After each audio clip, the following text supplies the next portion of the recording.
하나님께서 성경을 통해서 역사하셨던 내 삶 가운데 역사하셨던 하나님의 그 역사하셨던 일들을 또 전함으로 인해서 하나님의 존재를 알리는 것이 우리의 일입니다. 자, 이제 20장이 십계명인데요. 우리 20장 바로 앞에 24절에 보면 여호와께서 그에게 이르시되 가라 너는 내려가서 아론과 함께 올라오고 제사장들과 백성에게는 경계를 넘어 나 여호와에게로 올라오지 못하게 하라. 내가 그들을 칠까 하노라. 모세가 백성에게 내려가서 그들에게 알리니 그렇게 되잖아요. 그렇게 끝났거든요. 이게 어떤 경우였냐면 그 앞에 백성들이 무서워가지고 못 가겠다 그런 거예요. 그래서 이제 20장에 지금 십계명이 주어지거든요. 십계명을 하나님께서 주신 이유가 백성들이 듣기를 거부했기 때문에. 직접 부모 말을 자식이 안 듣겠다 그러면 어떻게 돼요? 뭐 진짜 자녀와 친한 뭐 친구한테 얘기를 하든지 아니면 선생님을 통해 가든지 누군가를 통해서 말을 할 수밖에 없잖아요. 그죠? 그래서 지금 중보자가 필요하게 된 거예요. 백성들이 듣기를 거부했기 때문이에요. 그래서 아브라함과 맺었던 언약과 같은 그런 이제 맥락인 거죠. 하나님께서는 이 시내산에서 이 언약 이게 아브라함에게 직접 찾아오셨죠. 그리고 말씀하시고 그리고 아브라함의 자손인 그 요셉에게는 친히 하나님께서 계신 것을 우리에게 보여주셨습니다. 하나님께서는 이렇게 직접 대화하고 그렇게 함께하기를 원하셨어요. 그런데 이제 이들이 거부했기 때문에 일단은 기본적인 계명부터 줄 수밖에 없습니다. 그 이후에 이제 또 다른 법이 생기는 거죠. 이 법들은 왜 자꾸 생기냐면요. 갈라디아서 3장 19절 알죠? 범법함으로 더하여졌다라는 거. 그 꼭 기억하시기 바랍니다. 이게 쭉 여정상 이렇게 보면 꼭 이렇게 거부하는 일이 생겼을 때 뭔가 이렇게 주어지고 또 이렇게 사람들이 막 금송아지 사건 일으키니까 또 법이 주어지고 그리고 나답과 아비후 사건이 있었을 때 또 법이 주어지고 뭔가 항상 율법 집합에서 그 항상 중심에 보면은 하나님을 대적하고 거부한 그런 일들이 나타나거든요. 그런 일들이 자꾸 생기면서 하나님께서는 법을 계속 줄 수밖에 없는, 더하여 줄 수밖에 없는 그런 경우를 보여줍니다. 예를 들면 이런 거죠. 처음에 우리 교통법규가 없었을 때 한번 생각해 보세요. 자동차가 생겼는데 길을 가다가 어떤 사람이 쌩 하고 자동차 처음 야 신난다 그러고 막 달려가는데 사람이 탁 자동차에 치여서 죽어버렸어요. 그러면은 어떻게 해야 되겠어요? 처음에 그런 법규가 없어요. 자동차에 사람이 죽었을 때 어떻게 해야 된다. 만약에 그런 법규가 없었을 때 그런 이제 그 어느 정도의 사람을 치인 거는 뭐 그거는 사람을 죽였다는 그 법에 있으면은 그걸로 죽인 걸로 하면 되는데 이 자동차에 대한 그 법규를 이제 만들어야 되겠다 생각하는 거죠. 왜냐하면 사람이 소중하기 때문에 자동차 법규를 자 속도 위반 자 속도는 어떤 도로에서는 몇 킬로까지 어떤 데서는 어느 정도까지 그런 것들을 이제 자꾸 법규를 주는 거죠. 뜻하지 않은 일들이 생기는 경우들 때문에. 그리고 이제 또 뭐 아이들이 많은 학교 근처 이런 데서는 아주 저속으로 다니게 하고 그래서 일부러 이렇게 턱도 만들어 놓고 그런 여러 가지 법들이 생깁니다. 그렇듯이 우리 출애굽기와 레위기 민수기를 통해서 하나님께서 법규를 주셨던 그런 것들은 결국은 자꾸 범법함으로 더 생기게 됐다는 거 우리가 아시기 바랍니다. 19장 1절에서 24장 11절까지가 하나님 임재의 목적, 언약 체결 과정 이런 것들을 보여주고 있는데요. 아까 얘기했듯이 19장 10절에서 3일 동안 이제 정결하게 하고 백성들 만나려고 했는데 이들이 안 만나니까 이제 십계명이 주어집니다. 그죠? 그러면서 한 중보자의 손으로 이제 하나님께서 계속 말씀할 수밖에 없는 상황이었어요. 그래서 하나님과의 중재자가 필요하게 되었고 또 하나님과의 만날 장소인 성막이 필요하게 됐습니다. 하지만 오늘날에는 이 성막 안 짓죠. 성막이 필요 없어요. 왜요? 예수님께서 그 성막, 이 육신의 육적인 이 성막의 휘장을 찢으시고 우리 가운데로 오셨기 때문입니다. 예수님이 오신 후에 성막은 더 이상 필요하지 않게 되었어요. 예수님이 우리 안에 오심으로 하나님을 만날 수 있게 됐기 때문이죠. 아마 오늘날에도 이 성막이 있었다면은 모세가 40일간 그 시내산에서 하나님 율법 받고 있을 때 아래에서 그 금송아지 사건이 있었던 것처럼 성막에서 온갖 우상 숭배가 행해지고 있었을 것 같지 않습니까? 금송아지 사건 이후로도 하나님의 마음이 바뀐 것을 또 우리는 발견하게 됩니다. 그 32장의 금송아지 사건 때 사건 이후, 이전과 이후를 보면요. 그 이전까지는 하나님께서 내 백성, 내 자녀 이런 표현을 계속 쓰셨거든요. 그랬는데 32장 7절에 보면 모세에게 네가 애굽 땅에서 인도해낸 네 백성 이렇게 말씀하세요. 내가 이 백성을 보니 목이 뻣뻣한 백성이로다. 그들을 진멸해버리겠다. 그러세요. 그때 이제 모세가 자기 목숨을 걸고 간구하죠. 그래서 레위인 3,000명, 레위인을 세워서 이제 3,000명을 죽이고 하나님의 용서를 구합니다. 33장에서 하나님이 이제 내가 너희들과 같이 가다가는 너희들을 다 죽일까 한다 그러면서 하나님이 안 되겠다 너희들끼리 가라고 그렇게 말씀하시잖아요. 그때 이제 모세가 자기에게 은총을 입은 자라고 하지 않았냐고 하면서 하나님께 이제 다시 한번 영광을 보여달라고 그렇게 애걸 합니다. 그렇게 중보를 했을 때 하나님께서 네가 내 등을 보면 살리라. 그러면서 하나님께서 싹 지나가고 얼굴을 보면 죽기 때문에 하나님께서 가렸다가 등을 이제 보게끔 합니다. 그래서 이제 다시 하나님이 동행하게 되죠. 그러는데요. 이 십계명 이 이야기를 하다가 또 금송아지 사건 얘기를 했네요. 이 십계명에서 우리가 굉장히 중요한 사건들이 있어요. 십계명을 설명하기 위해서는 금송아지 사건 이게 연결됩니다. 우리 십계명이 제가 이거 일일이 이제 다 읽어가면서 하면 40장까지 이게 끝낼 수가 없기 때문에 오늘 웬만하면 끝내려고 하거든요. 또 레위기도 해야 될 게 많고 그래서 이제 좀 중요한 부분만 짚고 넘어갈게요. 20장에서 우리가 이 십계명 사건에서 우리가 아는 1계명, 2계명, 3계명, 4계명 해갖고 십계명이 있는 거 있잖아요. 이거 성경에서는요. 어디에도 이게 1계명이다, 이거 2계명이다 이렇게 따로따로 하지 않았거든요. 후대 사람들이 이렇게 정했어요. 그런데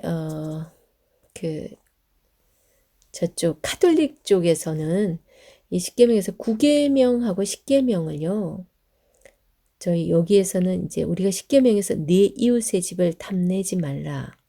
네 이웃의 아내나 그의 남종이나 그의 여종이나 그의 소나 그의 낙이나 무릇 네 이웃의 소유를 탐내지 말라. 이렇게 하나인 것처럼 했어요. 그런데 가톨릭 성경에서는 보면 내 이웃의 집을 탐내지 말라 하고요. 네 이웃의 아내 하고 이건 또 다르게 이렇게 내 이웃의 집을 탐내지 말라. 이거는 엔드가 있어요. 엔드. 그 사이에 실제 히브리어에. 그리고 신명기에서 이걸 설명을 할 때도 분명히 이걸 따로 분리해서 설명을 해주고 있고 신명기에서 십계명을 풀어주는 그곳에서의 그 구조에서도 보면 이건 분명히 이 십계명이 두 개로 나눠져 있는 걸로 되어 있어요. 그리고 또 하나 이상한 거가 어떤 거냐면 우리가 첫째 계명이라고 알고 있는 게요. 자 보세요. 우리 첫째 계명이라고 알고 있는 게 너는 나 외에는 다른 신들을 네게 두지 말라. 또 2계명이라고 생각하는 게 너는 너를 위하여 새긴 우상을 만들지 말고 또 위로 하늘에 있는 것이나 아래로 땅에 있는 것이 땅 물속에 있는 것 어떤 형상도 만들지 말라. 이게 1계명, 2계명 이렇게 되어 있잖아요. 이게 실제로 신명기에서 또 설명을 할 때가 그때도 그러하고요. 실제로 이게 하나의 계명으로 실제 나타나요. 왜 제가 금송아지 사건하고 연결했냐면요. 실제 이 금송아지 사건에서 32장 1절에서 보면 뭐라고 얘기하냐면요. 32장이 금송아지 사건이거든요. 32장 1절에 이렇게 돼 있어요. 백성이 모세가 산에서 내려옴의 더딤을 보고 모여 백성이 아론에게 이르러 말하되 일어나라 우리를 위하여 우리를 인도할 신을 만들라. 이 모세 곧 우리를 애굽 땅에서 인도하여 낸 사람은 어찌 되었는지 알지 못함이니라. 그러면서 아론이 그들에게 이르되 너희의 아내와 자녀의 귀에서 금고리를 빼어 내게로 가져오라. 모든 백성이 그 귀에서 금고리를 빼어 아론에게로 가져가매 아론이 그들의 손에서 금고리를 받아 부어서 조각칼로 새겨 송아지 형상을 만드니 그들이 말하되 그들이 말하는 걸 잘 보세요. 그들이 말하되 이스라엘아 이는 너희를 애굽 땅에서 인도하여 낸 너희의 신이로다 하는지라.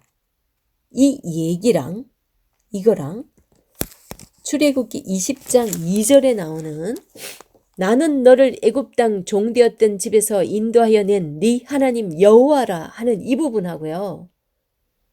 히브리어는 똑같아요. 번역만 좀 다르게 했어요. 의미도 똑같죠. 똑같은 말인 거예요. 자, 그러면서 이 결과를 보세요. 이들이 애굽 땅에서 인도해낸 신이 여기서는 여호와라고 분명히 얘기했는데 이들은 금송아지라고 그랬잖아요. 그러면 그 결과가 뭐예요? 결과가 우상숭배죠. 금송아지는 누구나 우상숭배라고 얘기합니다. 그죠? 그러니까 우리 이게 출애굽기 20장에 이 10계명 1계명과 2계명은 이건 사실은 한 계명의 의미라는 거예요. 그리고 신명기에서 그 풀어줄 때도 모세가 풀어줄 때도 한 계명처럼 설명을 하세요. 그러니까 이거를 따로 분리하면 어떤 게 되냐면요. 그냥 하나님 외에는 다른 신을 내게 두지 말라. 그리고 이것도 뭐 너를 위하여 새긴 우상 만들지 말고 그러니까 뭔가 나를 형상화하거나 또 하나님을 또 이렇게 우상으로 만드는 그런 거 아니면 사람들은 많이 피해가는 거예요. 실제로 그러니까 우리 눈에 보이지 않는 돈, 명예, 권력, 이렇게 세상 권세 이런 것들을 섬기면서 그것에 절하고 그것이 나를 행복하게 하고 나의 전부라고 생각하는 그런 것은 우상이 아닌 것처럼 살짝 피해갔어요. 이걸 분리함으로 인해 가지고. 원래는요. 나를 인도한 신이 여호와 하나님이란 사실을 저버리면 다른 것이 우상이 되는 거예요. 하나님은 그 말씀을 하시기를 원하셨다는 거죠. 의미를 잘 한번 생각해 보십시오. 이렇게 분리함으로 인해 가지고 우리가 하나님 외에 다른 더 소중하게 여기는 나의 취미가 될 수도 있고요. 내가 뭐 TV에 폭 빠져 살면 그것이 될 수도 있고 내가 게임에 빠져 있다면 게임이 될 수도 있고 아니면은 내가 어떤 뭐 스포츠나 이렇게 막 광적으로 좋아하는 뭔가가 있어. 그러면은 그게 우상이 됩니다. 그러니까 나에게 우상이 뭔지 정확하게 알려면요. 1계명과 2계명을 합쳐야만이 그 의미들이 확 와닿아서 정말 하나님 외에 나를 이끌어 간다고 생각하는 그 어떤 것, 모든 게 다 우상이 될 수 있는 거예요. 이거는 제가 굉장히 우리가 지금까지 이렇게 분리함으로써 잘못 생각해 오도록 만들었다라는 생각이 많이 들었습니다. 여러분도 한번 생각해 보십시오.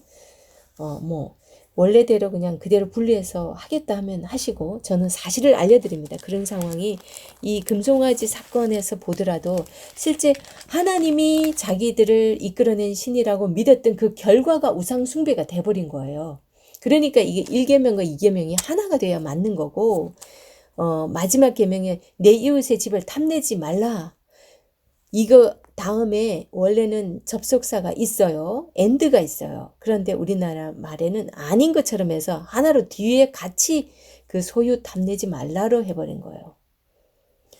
아내를 탐내는 거하고 그 집 탐내는 거, 그 집 뭔가 좋은 것, 그냥 물건들 막 그거 탐내는 거하고 이건 차원이 다르죠. 여종, 남종, 아내 이건 사람이잖아요. 그러니까 그런 거하고 다른 재산 탐내는 거하고는 이건 다르게 지금 취급을 했습니다. 그렇게 보시고 그리고 그리고 이 32장 나중에 갔을 때 그때 하도록 하죠. 예. 그 다음 21장에서 23장은요. 언약서에 대한 내용입니다. 이제 여기서부터 좀 급히 나갑니다. 21장에서 23장에는 언약서에 대한 내용인데 42가지 법도에 대해서 7가지씩 6가지로 구분하여서 설명하고 있습니다. 뭐 다른 방법으로 설명도 가능하겠죠. 그 다음 이제 구체적으로 봤을 때 21장은 손해를 대하는 법이에요. 뭔가 내가 손에 입었을 때 이건 주로 보면 기본적인 상식선에서 대처하면 되는 걸로 거의 말씀하고 계시고요. 그리고 종은 영원한 소유가 아니라는 걸 말씀합니다. 7년째 될 때는 이제 자유하게 해라. 만약에 그러니까 자기가 계속 있기를 원한다면은 귀를 뚫으라고 얘기하죠. 그랬을 때 자기가 처음 싱글로 왔다가 종이 되었을 때 자기 주인 집에 있으면서 결혼을 했다면 아내하고 아이들은 두고 가라 그러는 거예요. 그러니까 그 때문에 난 그러면 영원한 종이 되겠다 할 수도 있겠죠. 그리고 사형에 해당하면은 사형에 처해야 된다라는 거예요. 그 다음에 손해를 입히면 책임과 권리 어떻게 이제 해야 될지 그런 부분을 말씀하고 있습니다. 그 다음 22장은요. 그 일이 만약 나에게 벌어지면 어떡할 건가? 이거는 이제 자기가 다른 사람에 대해서라면 22장은 그 일이 나에게 벌어지면 상대방에게는 적용할 때는 이렇게 하라 그러면서 선대해야 될 걸 말씀하고 있습니다. 이게 그리스도인들의 자세인 것 같습니다. 내가 잘못한 것에 대해서는 상대방에게 그 임무를 더 크게 해야 한다는 거죠. 내가 잘못했을 때는. 나는 또 임무를 더 크게 해야 되고 상대방이 잘못했을 때는 이렇게 선대해주고 그러라고 합니다. 그 다음에 여기 22장 18절에서 20절에 보면 그런 뭔가 적용할 필요가 없는 자들, 즉 가증한 자들에게는 반드시 그런 법규를 적용할 필요도 없고 가증한 자는 반드시 죽이라고 합니다. 그리고 나에게 있는 권리도 포기할 줄 알아야 되는 걸 말씀하고 계시고요. 21절에 이방인 나그네는 압제하지 말라고 합니다. 이방인 나그네들 보살펴 주라고 하고 그리고 과부나 고아 그런 사람들 이제 사회에서 가장 불쌍한 계층인 거죠. 그들도 선대하고 내 소유를 그들에게 줌으로써 권세자들에게 더욱더 순종해야 할 것을 말씀해 주고 있습니다. 그리고 나 스스로가 거룩한 사람이 되어야 할 걸 말씀을 해주고 있고요. 그리고 23장에서는 공동체를 유지하기 위해서 어떻게 해야 될지 그 공동체 유지를 위한 그 법도 법 규례를 말씀하시고 공평에 대해서 말씀하시고 그러니까 하나님께 예배해야 되는 것을 말씀합니다. 그 다음 24장 12절에서 40장 38절까지는요. 시내산에서 모세가 40일 있으면서 받은 그 말씀인데 그 성막 건축 설계도 그거를 이제 기재하고 있습니다. 인재 장소 성막을 어떻게 만들지 거기에 대한 설계도를 이렇게 쭉 말씀하고 있는 겁니다. 24장에서 31장까지가 성막 만드는 이야기를 하시는데요. 그 구조를 보면은 설계를 먼저 하고 이후에 건축하는 걸 볼 수 있어요. 중요한 것부터 그리고 만듭니다. 법궤 먼저 얘기하시고 그 다음 그 부속품들 그리고 보관을 위해서 그 법궤를 보관한 그 지성소 그 다음에 그리고 지성소 막 그 다음에 성막 바깥들 성막 그리고 바깥들 그리고 안에서 바깥으로 이렇게 점점 제사장에도 옷 설계까지 그렇게 합니다. 처음에는 성막을 만들고 그 안에 들어가는 것들 그리고 마지막에 뜰을 말씀합니다. 성막 그림 우리 올려드린 것과 그리고 더 올려드릴 거 있는데 그런 거 참조하시고요. 성소 안에 금향단이 있고 진설병이 있고 7 금촛대가 있습니다.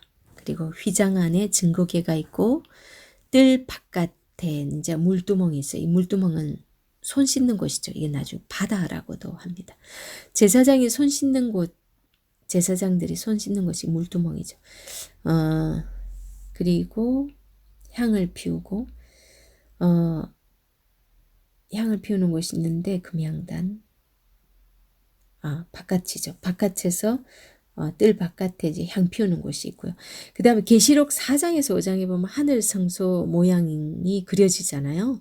그거랑 지금 이 성막 그림하고 너무나 일치한다고 해요. 제가 일일이 대조해 보지는 않았는데 그렇게 일치한다고 합니다. 25장부터 나오는 성막 설계도에 25장 40절에 보면 네게 보인 식양대로 할지니 이렇게 말씀하거든요. 그렇다는 것은 하나님께서 모세에게 말씀으로만 하시지 않고 아마 그 모양을 보여주신 것 같아요. 시청각으로. 요한에게 막 그림으로 보여주고 했듯이 환상으로도 보여주고 하는데 이 모세에게 직접 이렇게 보여주면서 말씀하시지 않았나 싶어요. 그래서 네게 보인 식양대로 할지니 이렇게 말씀하거든요. 금양단은 향이 계속 올라가는 곳인데 그 성도들의 기도라고 계시록에서 말씀하시죠. 그리고 진설병에는 이제 떡이 항상 올려져 있어야 된다고 하죠. 제사장은 1년에 한 번 대속죄일에만 들어갈 수 있습니다. 이제 백성들은 거부했기 때문에 아무나 못 들어가죠. 31장에서 안식일을 지키라고 말씀하시고 증거판을 주십니다. 두 돌판. 그죠? 그런데 32장에 금송아지 사건이 터지면서 모세가 깨뜨려 버리잖아요. 그래서 33장에 금송아지 사건을 보고 이제 화가 난 하나님께서 이스라엘 백성들에게 이 패역한 너희들과 함께 내가 가다가는 너희들 다 죽일까 하니까 난 안 간다. 너희들끼리 가. 그러면서 신의 산을 떠나라. 그러면서 말씀하세요. 그러니까 앞에서 모세의 강구 있었지만은 이스라엘 백성들에게 하나님께서 말씀하시죠. 너희들에게 있는 그 장신구 다 제거해. 그러니까 원래 다 장신구들 가지고 그거 다 빼다가 지금 이 우상 만들었거든요. 이제 씨를 없애야 되겠다 싶어가지고 하나님께서 이거 다 없애라 그래요. 제거하게 하고 하나님이 다시 이제 함께 하십니다. 그 33장 7절에 이제 그 후로 모세가 항상 장막을 취하여서 진밖에 치고 회막이라 이름하였다. 이런 표현이 나와요. 여호와를 앙무하는 자는 진박 회막으로 나아가게 하였다. 이런 표현을 쓰거든요. 이제 점점 뭔가가 자꾸 멀어지는 느낌이 있어요. 진밖에다가 회막을 치고 앙무하는 자만 이제 나아가도록 그렇게 했습니다. 34장에 다시 두 돌판을 받습니다. 이제 깨뜨려 버렸기 때문에 다시 이제 하나님께 갔더니 네가 다시 깎아오라 그러죠. 그래서 34장에 다시 두 돌판을 받아서 이제 시내산을 내려옵니다. 그리고 35장에 안식일 규례를 주시죠. 그리고 36장에서는 성막을 만들고 37장에 언약궤 상 등잔대 분향할 제단 이런 것들을 만듭니다. 그리고 38장에서는요. 번제단 물두멍을 놋으로 만들었다는 거죠. 이 바다 손 씻는 곳 성막 울타리 성막 재료 이제 이런 목록들을 언급해 줍니다.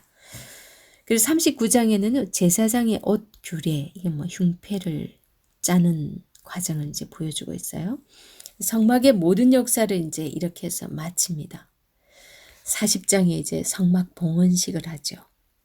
34절 이후를 우리 한번 봉독해 보도록 하겠습니다. 이제 여호와의 영광이 40장 제가 그랬어요. 시내산으로 하나님께서 이 가나안 땅을 약속하셨는데 왜 이스라엘 백성들을 시내산으로 인도에 가고 있을까요? 그랬습니다. 이 시내산으로 인도에 가는 가장 큰 목적이 하나님의 임재 가운데로 이 백성들을 만나기 위해서 사실 그랬거든요. 근데 하나님의 임재를 위한 것이었는데 출애굽기를 제가 한마디로 하면 하나님의 임재라고 혹시 말씀드렸나요? 한마디로 정의하면 출애굽기는 하나님의 임재입니다. 근데 지금 이 출애굽기가 끝나는 이 40장에서요. 40장 34절부터 제가 마지막 절까지 한번 읽어보도록 하겠습니다.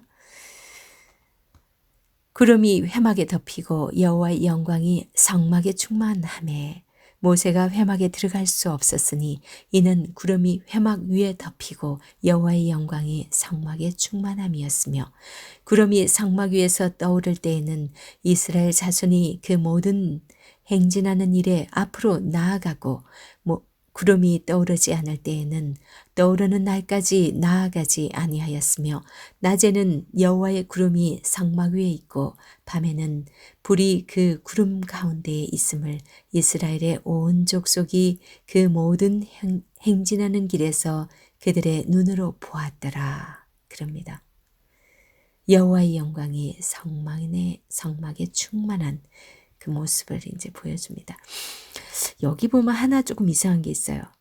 모세가 회막에 들어갈 수 없었으니 라는 표현을 씁니다. 지금 이제 그 사이에 하나님과 사이에 많은 문제가 생긴 거죠. 모세가 하나님을 만나러 시내산에 몇 번이나 올라가고 그죠? 8번이나 출애굽기만 해도 올라가고 하나님의 뒷모습까지 보고 직접 친히 말씀하고 그랬는데 이제는 그래서 하나님 앞에 나아가기 위해서 제사를 드려야만 나아갈 수 있게 된 거예요. 그냥은 모세도 못 나가게 됐습니다.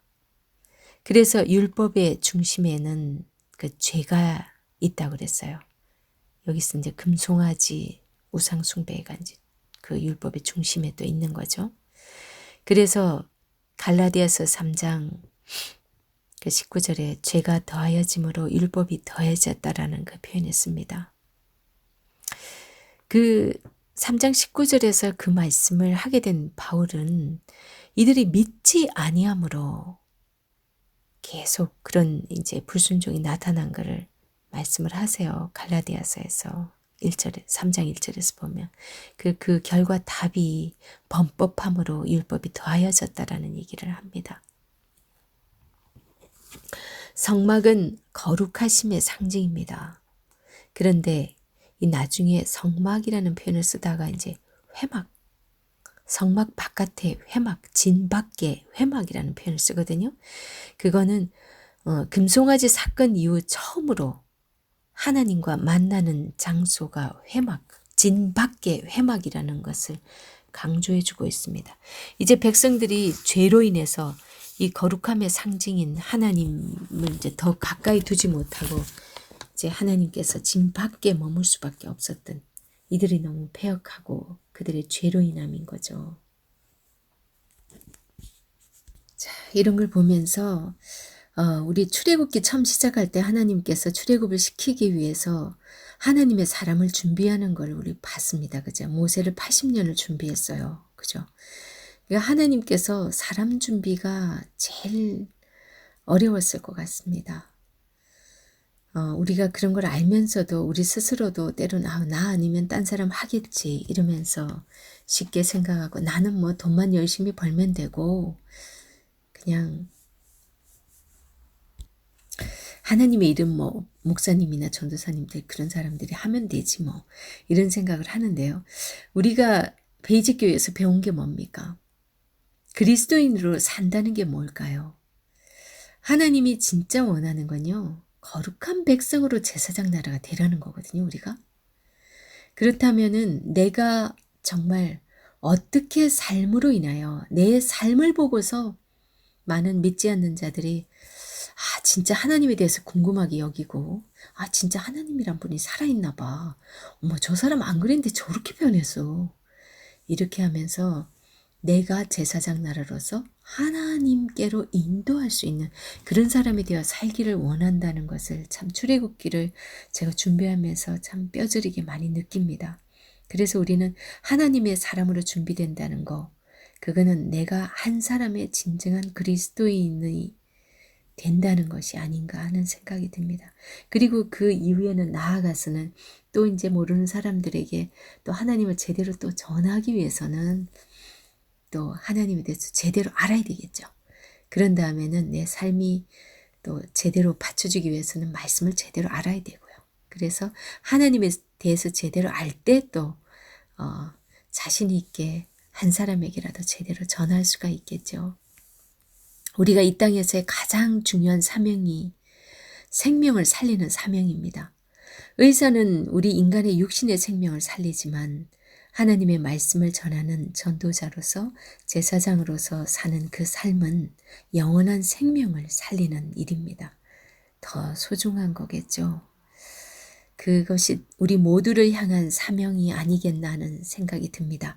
우리 고린도후서 5장 13절에서 15절 말씀 제가 봉독하고 마치도록 하겠습니다.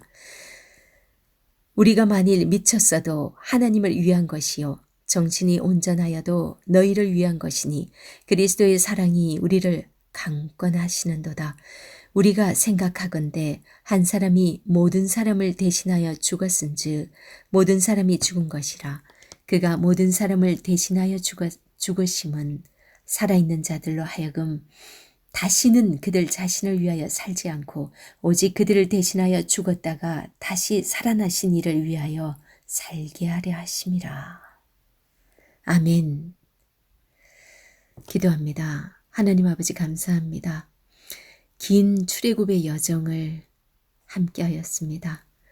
하나님께서 그들의 부르짖음을 들으시고 하나님의 때가 되어 그들을 이끌어내셔서 구름 기둥과 불 기둥으로 인도하셔서 그들과 함께 이제 설레이는 마음으로 만나기 위하여 준비하라 하였는데 그들이 거부함으로 인하여 아버지 하나님 이렇게 복잡하고 많은 율법이 생겼고 복잡한 제사를 통해 주님을 만날 수밖에 없게 되었습니다. 하지만 우리는 얼마나 감사합니까? 예수 그리스도를 보내주심으로 인하여 우리의 죄를 대신하게 하시고 우리가 하나님께로 담대히 나아갈 수 있는 용기를 얻게 하심을 감사합니다. 아버지 하나님, 이제 남은 부분 하나님께서 이제 광야에서 그 시내산 기슭에서 하나님께서 모세를 통해 주셨던 그 말씀 우리가 더 잘 배우고 그리고 삶 가운데 참으로 우리가 잘 살아내므로 하나님 마음에 흡족한 한 사람의 그리스도인으로 거듭나기를 간절히 소원하고 살아계신 우리 주 예수 그리스도 이름으로 기도드리옵나이다. 아멘.